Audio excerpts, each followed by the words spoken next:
Motor কলাই গোল গোল তাতে ভাঙে না। ওই পাড়ার শাশুড়িরা বৌমা চেনে না।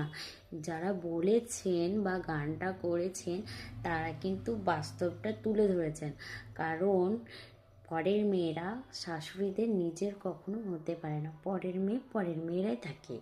শাশুড়িকে যদি হাতের ওপর যদি করানো হয়, মানে কি বলো তো, পটিও যদি করানো হয় না, তাও কিন্তু শাশুড়ি তোমার হবে না।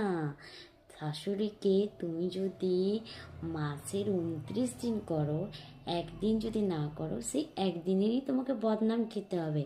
কেন? কারণ তুমি অন্যের মেয়ে, পরের বাড়ির মেয়ে। নিজের মেয়ে যদি পায়ে করে থাসে তাও ঠিক আছে, কারণ সেটা নিজের সন্তান, নিজের পেটের সন্তান। আর বৌমারা, ওরা তো